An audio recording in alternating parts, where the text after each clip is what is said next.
Good afternoon. Smart ఇన్వెస్టర్కి స్వాగతం. Stock markets ఇవాళ ప్రారంభం కొంచెం వీక్గా అనిపించినప్పటికీ తర్వాత నుంచి లాభాల్లో ట్రేడ్ అయ్యేందుకు ప్రయత్నం చేస్తున్నాయి. నిఫ్టీ 8450 మార్క్ నిలబెట్టుకునే ప్రయత్నం చేస్తుంది. సెన్సెక్స్ కూడా 100 పాయింట్ల లాభంతో 27,900 లెవెల్ పైన ట్రేడ్ అవుతుంది. నిఫ్టీ 8455. సో రేపటి ఆర్బీఐ మానిటరీ పాలసీ దృష్ట్యా మార్కెట్స్లో కొంత నర్వస్నెస్ ఉన్నప్పటికీ కూడా మార్కెట్స్ ఆచితూచి ట్రేడ్ అయ్యే వ్యవహార ధోరణి కనిపిస్తుంది. అలాగే సెన్సెక్స్ స్టాక్స్ లో మనం గమనిస్తే రిలయన్స్, సిప్లా, మారుతి, ఎల్ఎన్టీ, హిందుస్థాన్ యూనిలివర్ ఇవి టాప్ గెయినర్స్ అయితే సన్ఫార్మా, భారతి, ఓఎన్జీసీ, టాటా మోటార్స్, హెచ్డిఎఫ్సి బ్యాంక్ ఈ కౌంటర్స్ మార్కెట్స్ ను నష్టాలకు నెట్టే ప్రయత్నం చేస్తున్నాయి. ముఖ్యంగా సన్ఫార్మా రిజల్ట్ చాలా వీక్ గా వచ్చింది. అన్ని విధాలుగా డిసప్పాయింట్ చేసిన రిజల్ట్ సన్ఫార్మాది. సో ఈ స్టాక్ 8 to 9% నష్టంతో ట్రేడ్ అవుతుంది. నిఫ్టీలో కూడా సేమ్ పరిస్థితి. సన్ఫార్మా టాప్ లూజర్ 8% నష్టపోయింది. HCL tech 2.5%. Bharti Airtel profit taking కనిపిస్తుంది ఈ లెవెల్లో 2.3% నష్టపోయింది. లూపిన్ 1.8%, ఓఎన్జీసీ 1.3% నష్టంతో ట్రేడ్ అవుతున్నాయి.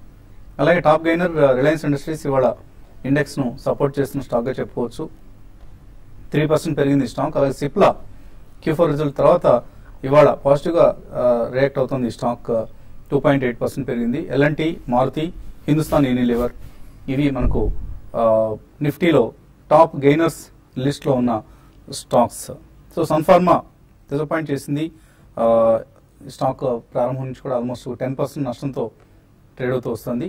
అలాగే మిడ్ క్యాప్స్ లో గమనిస్తే Godrej consumer product, oil India, Hindustan petroleum, India bulls housing, Crompton Greaves, Reliance capital, Britannia ఇటువంటి స్టాక్స్ అన్ని కూడా మనకు లాభాల్లో కనిపిస్తున్నాయి. మిడ్ క్యాప్ స్టాక్స్ లో నష్టపోయిన స్టాక్స్ చూస్తే McDowell, Motherson Sumi, Infratel, container corporation, Glenmark, Aditya Birla Nuvo, Titan, Glaxo ఇటువంటి స్టాక్స్ అన్ని కూడా స్వల్ప నష్టాల్లో ట్రేడ్ అవుతున్నాయి. సో మిడ్ క్యాప్స్ కొద్దిగా అండర్ పెర్ఫార్మెన్స్ కనిపిస్తుంది లార్జ్ క్యాప్స్ తో కంపేర్ చేస్తే. Otherwise it's a consolidation day అని చెప్పుకోవచ్చు. అలాగే ఫ్రైడే రోజు వచ్చిన మనం స్ట్రాంగ్ ర్యాలీ తర్వాత ఇవాళ కొంత సబ్డ్యూడ్ గా ఉంది ట్రెండ్ అని చెప్పుకోవచ్చు. బట్ స్పెసిఫిక్ కౌంటర్స్ లో కొంత రిజల్ట్స్ పాజిటివ్ గా వచ్చిన కౌంటర్స్ లో పాజిటివ్ గా, అలాగే నెగిటివ్ రిజల్ట్స్ ఇచ్చిన కంపెనీస్ లో నెగిటివ్ గా స్టాక్స్ రియాక్షన్ కనిపిస్తుంది. అదర్వైజ్ అంతగా ప్రత్యేకత లేని రోజుగా మనం చెప్పుకోవచ్చు ఇవాళ ట్రేడింగ్ డేని. మార్కెట్స్ పరిస్థితి గురించి మాట్లాడడానికి అనలిస్ట్ కూడా సిద్ధంగా ఉన్నారు. సో 8450 లెవెల్ నిలబెట్టుకునేందుకు ప్రయత్నిస్తోంది నిఫ్టీ. ఇక్కడ నుంచి నిఫ్టీ ఏ డైరెక్షన్ వెళ్ళొచ్చు? ఓవరాల్ గా మార్కెట్ లో స్ట్రెంత్ ఉన్నట్టే చెప్పొచ్చు. ఎందుకంటే మనం పొద్దున్న గ్లోబల్ క్లోజ్ కొంచెం వీక్ గా ఉండి సింగపూర్ నిఫ్టీ 20-30 పాయింట్స్ మైనస్ చూపించినప్పటికీ ఓపెనింగ్ లోనే మార్కెట్ బాగా తేరుకొని కొంచెం స్ట్రాంగ్ గా రావడం చూసాము. మార్కెట్ లో అన్ని సెక్టర్స్ లోనూ కొంచెం మైనర్ బయింగ్ సపోర్ట్ తోటి మార్కెట్ పెరుగుతోంది. సో మార్కెట్ నా ఉద్దేశం బహుశా రేపు ఆర్బీఐ క్రెడిట్ పాలసీ వచ్చే లోపల 8,500 ఒక కీలకమైన రెసిస్టెన్స్ ఒకసారి పరీక్షించే అవకాశం ఉంది. ఆ తర్వాత ఆర్బీఐ క్రెడిట్ పాలసీ ఏమైనా పాజిటివ్ ఉందంటే కనుక అప్పుడు మార్కెట్ లో ఒక మేజర్ మూవ్మెంట్ వచ్చే అవకాశం ఉంది. ఏమాత్రం మటుకు ఆర్బీఐ క్రెడిట్ పాలసీకి మార్కెట్ కొంచెం పాజిటివ్ గా రియాక్ట్ అయ్యి కనుక 8,500 కూడా ఛేదిస్తుంది. అప్పుడు నెక్స్ట్ టార్గెట్ 8,800 వరకు వెళ్లే అవకాశం ఉంది. ఇవాళ బ్యాంక్ స్టాక్స్ లో మటుకు కొంచెం నిన్నటి లెవెల్లోనే ఉంది, కొంచెం కాన్షియస్ గానే ట్రేడ్ అవుతుంది. బట్ దాంట్లో కూడా పెద్ద సెల్లింగ్ ప్రెషర్ రావట్లేదు. సపోర్ట్ పైనే ఉంది కాబట్టి బ్యాంకింగ్ స్టాక్స్ కూడా పాజిటివ్ గా ఉంది. కాకపోతే ఇంకా నెక్స్ట్ మేజర్ ట్రిగర్ ఇందాక నుంచి అనుకుంటున్నట్టుగానే ఆర్బీఐ క్రెడిట్ పాలసీ. సో ఈ నేపథ్యంలో లాంగ్ పొజిషన్స్ ని హోల్డ్ చేయొచ్చు. ఇంట్రాడేలో నిఫ్టీ రెసిస్టెన్స్ చూస్తే కనుక కరెంట్ లెవెల్లోనే 8,460 దగ్గర కొంచెం ఇంట్రాడే బ్యారియర్ కనిపిస్తుంది. ఏమాత్రం 8460 పైన కనుక ఒక 10-15 మినిట్స్ నెక్స్ట్ హాఫ్అన్ లో మన ప్రోగ్రామ్ అయ్యే లోపల తేలుతుంది. 60 పైన కనుక కాసేపు ట్రేడ్ అయిందంటే మటుకు ఫర్దర్ అప్ ట్రెండ్ అప్పుడు 8,500. అలాగే 8,430 దగ్గర సపోర్ట్ కనిపిస్తుంది. సో 8,430 కనుక బ్రేక్ అయ్యి దాని కింద ట్రేడ్ అయితే మటుకు కొంచెం short positions intraday speculative traders attempt చేయొచ్చు. So on the whole market positive sideways. So RBI credit policy తర్వాత కొత్త డైరెక్షన్ తీసుకునే అవకాశం కనిపిస్తుంది. సో ప్రోగ్రామ్ అయ్యేలోగానే తేలుతుంది అంటున్నారు మార్కెట్ డైరెక్షన్. మీరేమనుకుంటున్నారు? ఓవరాల్ మార్కెట్ చెప్పాలంటే క్లోజ్ అంటే ఒక రేంజ్ లోనే ఉన్నాయి. పెద్దగా రేంజ్ బ్రేక్అవుట్స్ అనేవి వచ్చే అవకాశం కనపడలేదు. ఎందుకంటే రేపు క్రెడిట్ పాలసీ ఉంది కాబట్టి అప్పటి వరకు ఇదే రేంజ్ లో ఉండే అవకాశం ఉంది. ఎప్పుడైతే క్రెడిట్ పాలసీ అనౌన్స్మెంట్ అయిపోయినాక 25 బేసిస్ పాయింట్స్ గానీ ఉంటే కొంచెం మార్కెట్ హైయర్ లెవెల్ కరెక్ట్ అవుతుంది. ఒకవేళ సర్ప్రైజింగ్ గా ఒకవేళ 50 బేసిస్ పాయింట్స్ గానీ తగ్గిస్తే మాత్రం మార్కెట్స్ పాజిటివ్ గా తీసుకుంటాయి. ఈ రోజు బ్యాంకింగ్ స్టాక్స్ లో కొంత మార్నింగ్ సెషన్ లో కొంత పాజిటివ్ గా ఉన్నా కూడా తర్వాత కొంచెం వీక్ అయినాయి. అయితే ఇన్ని రోజులు పార్టిసిపేషన్ లేని స్టాక్స్ కొంత లైక్ మారుతి ఒకటి, ఈ రోజు చూస్తే మంచి వాల్యూమ్స్ తో F&Oలో పెరుగుతుంది. తర్వాత లార్సన్ అండ్ టూర్బో మనకి రిజల్ట్ తర్వాత ఈ రోజు ఒక ఆర్డర్ కూడా రావడం చూసాం. 2,000 crores ఆర్డర్ వర్త్ మనకి ఎల్ఎన్టీకి రావడం చూసాము. కాబట్టి దానివల్ల ఈ స్టాక్ పాజిటివ్ గా ఉందని చెప్పొచ్చు. అయితే రిజల్ట్ బాగా వీక్ గా ఉన్న సన్ ఫార్మాలో చాలా యాక్టివిటీ చూసాము. అయితే F&Oలో చూస్తే ఓవరాల్ గా మిడ్ క్యాప్ F&Oలో 1-2 స్టాక్స్ తప్ప 2% పెరిగినవి, మిగతా కూడా ఫ్లాట్ గా ట్రేడ్ అవుతున్నాయి. ఒక అశోక్ లైలాండ్ మాత్రం ఒక మంచి బ్రేక్అవుట్ అంటే 72 పైన సస్టైన్ అవుతుంది. కాబట్టి షార్ట్ టర్మ్ ట్రేడర్స్ ఎవరైనా అశోక్ లైలాండ్ లో పొజిషన్ తీసుకోవాలంటే కరెంట్ అవర్స్ తీసుకోవచ్చు. 78 to 80 రూపీస్ దాకా పెరగవచ్చు. తర్వాత రిలయన్స్ ఇన్ఫ్రా ఒకటి గత 3-4 సెషన్స్ లో వీక్ గా ఉన్న రిలయన్స్ ఇన్ఫ్రాలో కూడా కొంచెం ఈ రోజు ఒక అప్ ట్రెండ్ అని ఉంది. ఇది కరెంట్ అవర్స్ నుంచి 432 and 440 లెవెల్స్ దాకా టెస్ట్ చేయొచ్చు. అరౌండ్ 404 దగ్గర స్టాప్ లాస్ పెట్టుకోమంటాను. తర్వాత అపోలో టైర్స్ కొంత ఈ రోజు వీక్ ఉంది. బట్ పొజిషనల్ ట్రేడర్స్ మాత్రం నేను లాంగ్ పొజిషన్ తీసుకోవచ్చు. Bank Nifty long position carry చేయమంటాను. రేపు మళ్ళీ ఒక 100 పాయింట్స్ క్రెడిట్ పాలసీకి ముందు అంటే క్రెడిట్ పాలసీకి ముందు 1-2 అవర్స్ ట్రేడింగ్ టైం ఉంటుంది. కాబట్టి ఆ లోపల ఒక 150 పాయింట్స్ దాకా రావచ్చు. 18,850 ఆ లెవెల్ దాకా రావచ్చు. కాబట్టి రేపు లాంగ్ పొజిషన్ హోల్డ్ చేయమంటాను. బ్యాంకింగ్ స్టాక్స్ కూడా రేపు వరకు లాంగ్ పొజిషన్ హోల్డ్ చేసి క్రెడిట్ పాలసీ ముందే క్లోజ్ చేయమని చెప్తాను. కాలర్స్ లైన్ ఉన్నారు. ఫస్ట్ కాలర్ వెంకట్ బెంగళూరు నుంచి. Hello sir. నమస్తే సార్. నమస్తే అండి, అడగండి సార్. నా దగ్గర 2 lakhs రూపీస్ ఉన్నాయండి. ఒక 1 lakh రూపీస్ ఒక 6 months కి ఇన్వెస్ట్ చేద్దాం అనుకుంటున్నాను. 1 lakh రూపీస్ ఒక 2 to 3 years కి ఇన్వెస్ట్ చేద్దాం అనుకుంటున్నాను. ఏ స్టాక్స్ లో ఇన్వెస్ట్ చేద్దాము అర్థం కావట్లేదు సార్. నేను అనుకుంటున్నాను BEML చోళమండలం అనుకుంటున్నాను సార్. మీరు సజెస్ట్ చేస్తారు ఏ స్టాక్స్? BEML చోళమండలం ఈ 2 స్టాక్స్ లో ఇన్వెస్ట్ చేయడం వరకు కరెక్ట్. BEML అయితే మీరు హోల్డ్ చేయొచ్చు అండి, అంటే ఇన్వెస్ట్ చేయొచ్చు. రిజల్ట్ కూడా బాగా రావడం చూసాం. తర్వాత ఈ రోజు కూడా స్టాక్ మనకి అప్ ట్రెండ్ లో ఉంది. కాబట్టి డెఫినెట్ గా అంటే మీరు ఇన్వెస్ట్మెంట్ 1 year 2 years అంటున్నారు కాబట్టి డెఫినెట్ గా BEML మంచి బెట్టే అవుతుందండి. చోళమండలం కన్నా మీరు వేరే అదర్ స్టాక్స్ ని సెలెక్ట్ చేసుకోమంటాను. మీరు చెప్పిన 2 స్టాక్స్ లో మాత్రం BEML ఒకటి మీరు కరెంట్ అవర్స్ లో బై చేసుకోవచ్చు అండి. తర్వాత ఇంకొక స్టాక్ ను బై చేసుకోవాలనుకుంటే మాత్రం డిష్ టీవీ ఒకటి మన రిజల్ట్ తర్వాత టర్న్ అరౌండ్ స్టోరీ అండి. ఇన్ని రోజులు మైనస్ లో ఉన్నది, ఇప్పుడు ప్రాఫిట్ ఒక రావడం చూసాం. ప్లస్ ప్రాఫిట్ కూడా డబుల్ అయింది. కాబట్టి నెక్స్ట్ 2-3 quarters చాలా స్ట్రాంగ్ రిజల్ట్ రావచ్చు. డిష్ టీవీని మీరు కరెక్షన్స్ లో బై చేసుకోవచ్చు. అలాగే మీరు రైల్వేస్, డిఫెన్స్, టూరిజం ఈ 3 రంగాలకు చెందిన స్టాక్స్ కూడా మీరు సెలెక్ట్ చేసుకోవచ్చు. పిక్ అండ్ చూస్ 3 రంగాలకు చెందిన స్టాక్స్ లో ఏవి బెటర్ గా ఉన్నాయి, రిజల్ట్స్ ఈ మధ్య వచ్చిన వాటిలో ఉన్న అంశాన్ని బేరీజ్ వేసుకొని ఒక డెసిషన్ తీసుకోవచ్చు. రమేష్ హైదరాబాద్ నుంచి. Hello sir. నేను ఐడియల్ కొన్నాను 300 2017లో.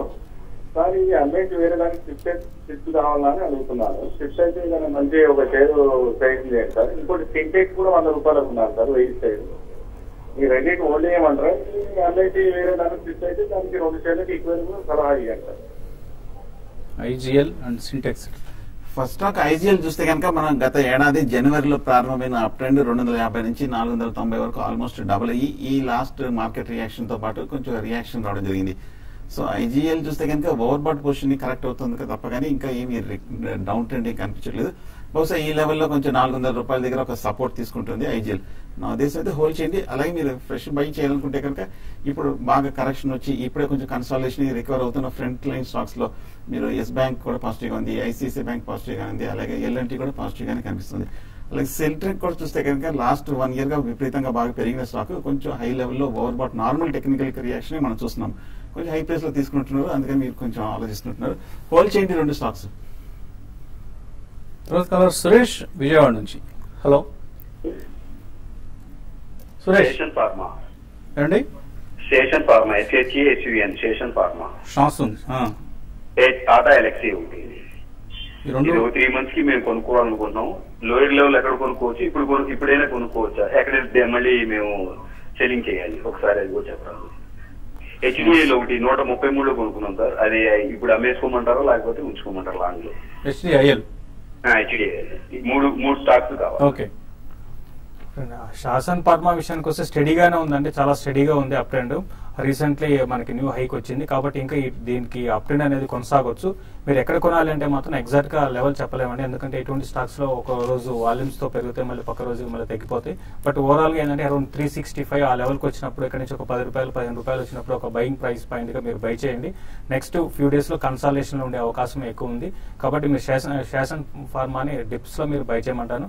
నెక్స్ట్ టార్గెట్ 420 and 440 దాకా నెక్స్ట్ ఫ్యూ మంత్స్ లో రావడానికి అవకాశం ఉంది. తర్వాత హెచ్డిఎల్ విషయానికి వస్తే రీసెంట్ గా ఇది ఒక రిజల్ట్ అంత బాగా అనౌన్స్ చేయలేదండి, బట్ స్టాక్ మాత్రం చాలా స్ట్రాంగ్ గా ట్రేడ్ అవుతుంది. మీరు కొనాలనుకుంటే మాత్రం బిలో 110 వచ్చినప్పుడు కరెక్షన్స్ లో మీరు బై చేయండి. 120 కానీ క్రాస్ అయిందంటే 140 లెవెల్స్ నెక్స్ట్ 3 to 4 months లో రావడానికి అవకాశం ఉంది. హైదరాబాద్ నుంచి అంజయ్ లైన్ లో ఉన్నారు. హలో హలో అడగండి అంజయ్. ఎన్బిసిసి 1000 రూపీస్ లో హోల్డ్ చేస్తున్నానండి, దాని పరిస్థితి ఏంటి, ఆ రేట్ ఎప్పుడు వస్తుందంటారు? ఎన్ని షేర్ ఉన్నారు? 200 షేర్స్. ఎన్బిసిసి గత ఏడాది చూస్తే కనుక ఒకసారి మీరు మూమెంట్ 100 రూపాయల నుంచి లాస్ట్ జనవరి నుంచి ఈ జనవరి వరకు 1000 రూపాయలు దాటడం జరిగింది. 1100 వరకు ఇంచుమించు 10 రెట్లు పైన పెరగడం జరిగింది. టెక్నికల్ గా హైలీ ఓవర్ బాట్ పొజిషన్ వచ్చేసింది లాంగ్ టర్మ్ లో. అందుకని కొంచెం లాస్ట్ 1 month 2 months గా చూస్తే కనుక హై నుంచి స్ట్రాంగ్ రియాక్షన్ రావడం జరిగింది.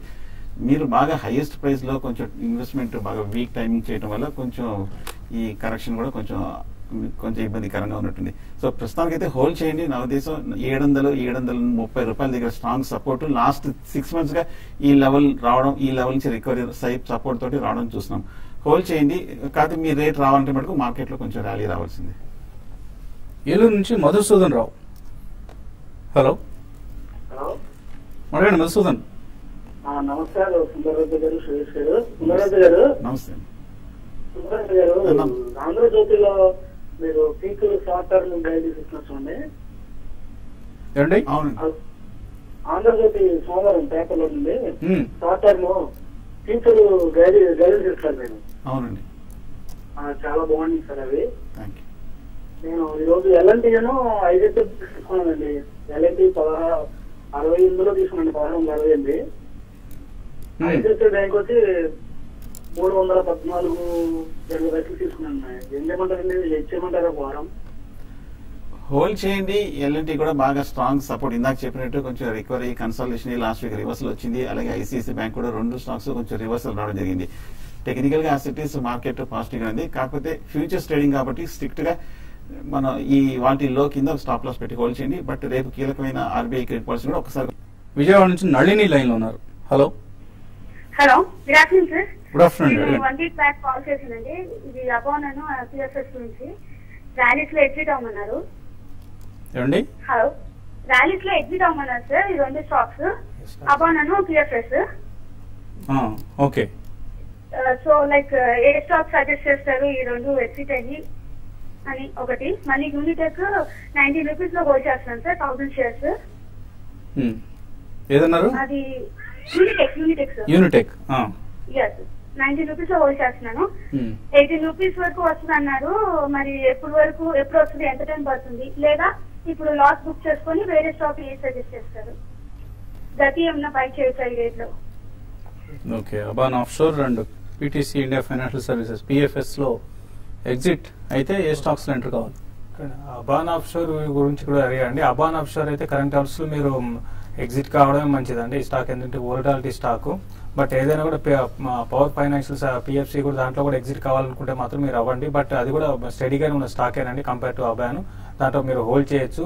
అంటే మీరు ఎగ్జిట్ అయిపోయి వేరే స్టాక్స్ రిపీటెడ్ గా చెప్తూనే ఉన్నాం. ఈసారి మంచి రిజల్ట్ వచ్చిన కంపెనీస్ మీరు సెలెక్ట్ చేసుకోమని చెప్తాను. ఇంతకుముందు చెప్పినట్టుగా డిస్టీ ఒకటి, కేఈసీ ఒకటి, 20 స్టాక్స్ లో మీరు పోర్ట్ఫోలియో బిల్డ్ చేసుకోండి. తర్వాత క్యాడిలా హెల్త్ కేర్ లో కూడా మీరు బై చేసుకోవచ్చు. తర్వాత యూనిటెక్ గురించి అడిగారని, యూనిటెక్ రిజల్ట్ బాగా రాలేదు. అయితే ఈ స్టాక్ 14 రూపీస్ దగ్గర ఆగింది. అయితే ర్యాలీస్ దీంట్లో ఒక బౌన్స్ బ్యాక్ ర్యాలీస్, తర్వాత షార్ట్ కవింగ్ ర్యాలీస్ వస్తాయి తప్ప డెలివరీ బేస్డ్ బయింగ్ అయితే ఇందులో కనపట్లేదు. అది ఎప్పుడు వస్తుందని చెప్పలేమండి. అంటే రావచ్చు, రాకపోవచ్చు కూడా. కాబట్టి మీరు చూడండి, నెక్స్ట్ ఒక ఫ్యూ వీక్స్ లో మాత్రం 16 రూపాయలు దాటిందంటే మళ్ళీ 18, 19 దాకా రావచ్చు. అప్పుడు మీరు ఎగ్జిట్ కమని చెప్తానండి. తర్వాత కలర్ పశ్చిమ గోదావరి జిల్లా నుంచి రవి. Hello sir. హలో, అడగండి రవి. నమస్తే సార్.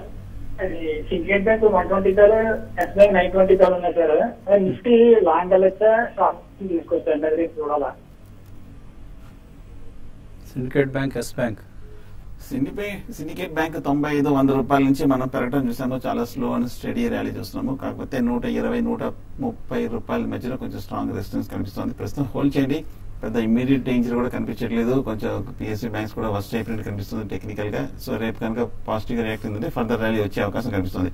అలాగే ఎస్ బ్యాంక్ కూడా కొంచెం హై ప్రైస్ లోనే తీసుకున్నారు. కాకపోతే కొంచెం ఉన్న ప్రైవేట్ బ్యాంక్స్ అన్నింటిలోనూ ఎస్ బ్యాంక్ అన్ని మిగతా బ్యాంక్స్ పడినా కూడా లాస్ట్ 1 or 2 months గా చూస్తే కనుక బాగా హైయర్ రేట్ లోనే కన్సాలేషన్ అవుతుంది. ప్రతి డిప్ లోనూ బౌన్స్ బ్యాక్ కూడా వస్తుంది.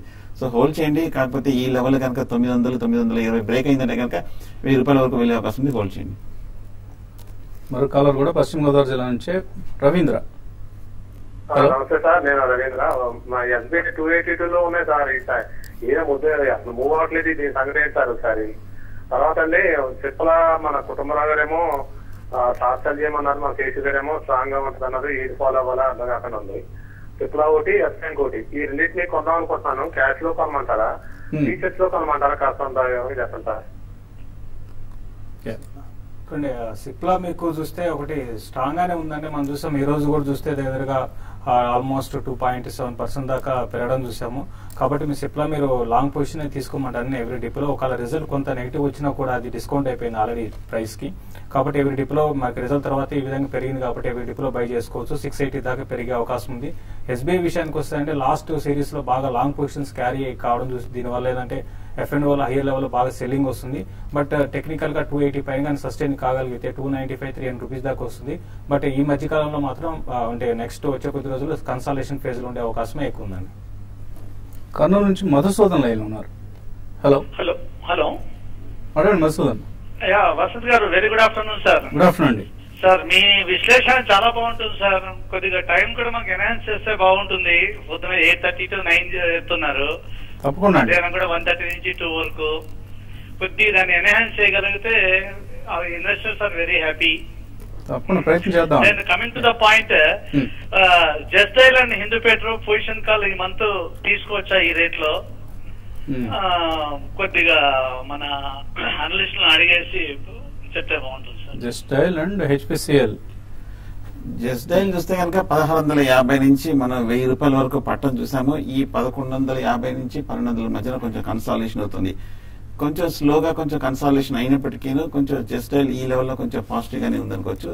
ఓకే అండి, మీరు షార్ట్ టర్మ్ కోసం బై చేయొచ్చు. ఫ్యూచర్స్ కానీ మనం చెప్పలేము, బట్ షార్ట్ టర్మ్ కోసం అయితే బై చేయొచ్చు. అలాగే హిందుస్థాన్ పెట్రోలియం చూస్తే కనుక బాగా last 1 or 2 weeks strong rebound అయ్యింది. మొన్న రిజల్ట్స్ తోటి ఒకసారిగా వాల్యూమ్స్ తోటి పెరగడం జరిగింది.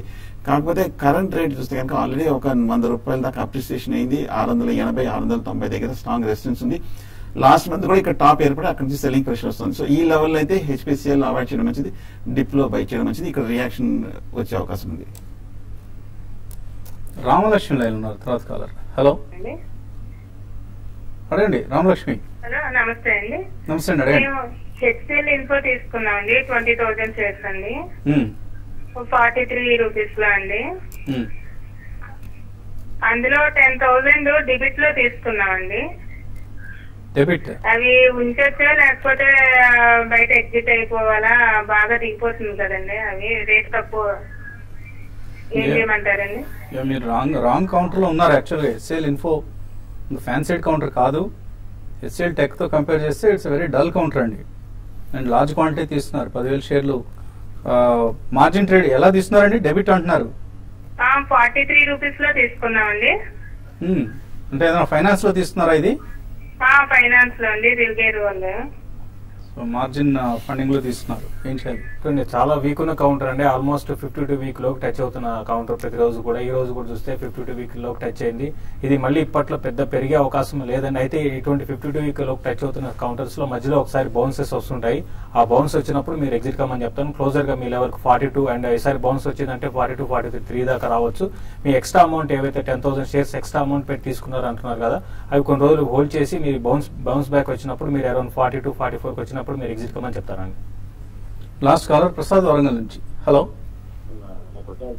నేను ఎస్బీఐ 310 లో గతంలో బై చేశానండి. ఆ తర్వాత రిలయన్స్ ఇన్ఫ్రా కూడా 700 లో ఉందండి. అలాగే ఎల్ఐసిఐ కూడా 460 లో ఉందండి. ఇది హోల్డ్ చేయమంటారా, తీసేయమంటారా, ఏం చేయమంటారా? హోల్డ్ చేయండి. ప్రస్తుతానికి వీక్ ట్రెండ్ ఉంది కాబట్టి ఇవన్నీ మీరు హై ప్రైస్ లో కొన్నారు, హోల్డ్ చేయండి. అంతకుమించి వేరే మార్గమే లేదు. అలాగే ఫణిరాజు అడుగుతున్నారు, అరవింద్ జూన్ ఫ్యూచర్స్ తీస్తున్నారు, 240 కాల్ తీస్తున్నారు, ఏం చేయమంటారు ఇది? అరవింద్ చూస్తే కనుక ఈ మధ్య లాస్ట్ 2 days గా కొంచెం రీబౌండ్ అయింది. బట్ ఓవరాల్ గా చూస్తే కనుక లాస్ట్ 1 month మార్కెట్ రికవరీలో పెద్ద ఏమీ కొంచెం పెరగలేదు. ప్రస్తుతం అయితే హోల్డ్ చేయండి. 245, 250 దగ్గర దాటిందంటే కొంచెం అప్ ట్రెండ్ వచ్చే వస్తుంది. 232 కింద స్టాప్ లాస్ పెట్టి హోల్డ్ చేయండి. ఎన్వి చంద్రశేఖర్, గతి షార్ట్ టర్మ్ కోసం తీసుకొచ్చా, ఇక్కడ ఎంటర్ కావచ్చా? గతి వన్ సైడ్ డౌన్ ట్రెండ్ ఉన్న స్టాక్ అండి. షార్ట్ టర్మ్ కూడా ఇది అవాయిడ్ చేయమని చెప్తాను. ఇంకా ఇది కరెక్షన్ అనేది మార్కెట్లో చిన్న కరెక్షన్ వచ్చినా కూడా ఇది ఇంకా కరెక్ట్ అయ్యే అవకాశం ఉంది. కాబట్టి దీన్ని షార్ట్ టర్మ్ కోసం అవాయిడ్ చేయమంటాను. 180 లెవెల్ కూడా కట్ అయింది కాబట్టి టువర్డ్స్ 160 వైపు వెళ్తుంది. లుమాక్స్ ఆటో 370లో తీస్తున్నారు. కుమార్, జేబిఎఫ్ ఇండస్ట్రీస్ 144లో, ఈ రెండు హోల్డ్ చేయొచ్చు, ఎగ్జిట్ కావచ్చు. లూమాక్స్ చూస్తే కనుక మంచి 380 రూపాయల నుంచి మనం బాగా పట్టం చూసాము 240 రూపీస్ దగ్గరకు. మీరు కొంచెం ఇంకా లో ప్రైస్ లో తీసుకుంటున్నారు, ప్రాఫిట్ లోనే ఉన్నారు. హోల్డ్ చేయండి. ప్రస్తుతం ఈ లెవెల్లో కొంచెం లూమాక్స్ 240, 250 దగ్గర స్ట్రాంగ్ సపోర్ట్ ఉంది, హోల్డ్ చేయండి. అలాగే జేబీఎఫ్ ఇండస్ట్రీస్ కూడా చూస్తే కనుక ఈ లెవెల్లో కొంచెం రియాక్షన్ కరెక్ట్ గా 200 రూపీస్ దగ్గర స్ట్రాంగ్ సపోర్ట్ ఉంది. 300 రూపాయల నుంచి పడిన స్టాక్ 200 రూపాయల దగ్గర కొంచెం ఆగే అవకాశం ఉంది, ప్రస్తుతం హోల్డ్ చేయండి. మైకేల్ అడుగుతున్నారు, మ్యారికో కాయా, మ్యారికో ఇది 69లో కొన్నారు, ట్రేడ్ కావట్లేదు. గతంలో కూడా చెప్పామండి, కొంత రీస్ట్రక్చరింగ్ ఎక్సర్సైజ్ నడుస్తుంది. సో టెంపరీగా లిస్టింగ్ నుంచి డీలిస్ట్ అవుతాయి, వెంటనే మళ్ళీ ట్రేడింగ్ ప్రారంభమవుతుంది. సో ఎక్స్చేంజెస్ లో ఆ ఇన్ఫర్మేషన్ ఉంటుంది, ఎప్పుడు ట్రేడింగ్ స్టార్ట్ అవుతుంది ఒకసారి ట్రాక్ చేసే ప్రయత్నం చేయండి. జిందాల్ స్టెయిన్లెస్ 36 రూపాయలు కొన్నారు కమల్, షార్ట్ టర్మ్ కోసం ఎలా ఉంటుంది? వీక్ గా ఉన్న స్టాక్ అండి, 43 రూపాయల దగ్గర ట్రేడ్ అవుతుంది, చాలా స్లోగా పెరుగుతుంది. నా ఉద్దేశం 45 ఆ లెవెల్లో కొంచెం స్వల్ప ప్రాఫిట్ ఎగ్జిట్ అవడం మంచిది. కిరణ్ కుమార్ అడుగుతున్నారు, అదాని ఎంటర్ప్రైజెస్ 700లో, ఆదిత్యపురంలో నోవో రేట్ రాయలేదు, 70 షేర్లు కొన్నారట, ఏం చేయాలి రెండు? అంటే అదాని ఎంటర్ప్రైజెస్ అయితే ఇప్పుడు వీక్ గానే ఉంటుందంటే చాలా వీక్ గా ఉంది. 665 దగ్గర ట్రేడ్ అవుతుంది, 640 దాకా రావచ్చు. మీరు ఉన్న పొజిషన్ అయితే మీరు లాంగ్ టర్మ్ కోసం అయితే హోల్డ్ చేసుకోమని చెప్తాను. ఆదిత్య బిర్లా మాత్రం హోల్డ్ చేసుకోండి. మాగంటి వెంకటేశ్వర్లు, థామస్ కుక్ 155లో, డీసీడబ్ల్యూ 17 రూపాయలు ఉన్నాయి, ఏం చేయాలి? థామస్ కుక్ చాలా బులిష్ గానే ఉంది, 250 రెసిస్టెన్స్ కూడా కొంచెం బ్రేక్అవుట్ అవుతుంది, హోల్డ్ చేయండి. డీసీడబ్ల్యూ కూడా బ్యాంక్ కొంచెం స్ట్రాంగ్ గానే కనిపిస్తుంది, ఉన్న బ్యాంక్స్ అన్నింటిలోనూ హోల్డ్ చేయండి ప్రస్తుతం. థామస్ కుక్ రిజల్ట్ చాలా స్ట్రాంగ్ గా వచ్చిందండి, హోల్డ్ చేయండి ప్రస్తుతానికి. చుక్కపల్లి శేషగిరిరావు, డీబీ కార్ప్ కొన్నారు 367లో, ఇంకా కొన్ని యాడ్ చేసుకోవచ్చా? డీబీ కార్పొరేషన్ అయితే మాత్రం మీరు కొన్ని యాడ్ చేసుకోవచ్చు అండి, బట్ స్టడీగా స్లోగా ఉండే స్టాక్ అండి, కాబట్టి మీరు ఎవరీ డిపోలో మీరు యాడ్ చేసుకోవచ్చు అండి. కరటూరి గ్లోబల్ 2 రూపాయలు 35 ఉన్నాయండి, కారణం రాజేంద్రన్ ఇవాళ పెరిగిందట, పెరిగితే శుభ్రంగా లాభం చేసుకోదగిన షేర్ అండి ఇది. కంపెనీ చాలా చాలా ఫండమెంటలీ చాలా వీక్ కంపెనీ, వర్స్ట్ కంపెనీ అని చెప్పుకోవచ్చు. సో ఎక్కడికక్కడ ర్యాలీస్లో బయటపడే ప్రయత్నం చేయండి. ఇంకా మెయిల్స్ మిగిలిపోయి, సమయం కూడా మించిపోయింది. ఇది ఇవాల్టి స్మార్ట్ ఇన్వెస్టర్. రేపు పొద్దున బిజినెస్ బ్రేక్ఫాస్ట్లో మళ్ళీ కలుద్దాం.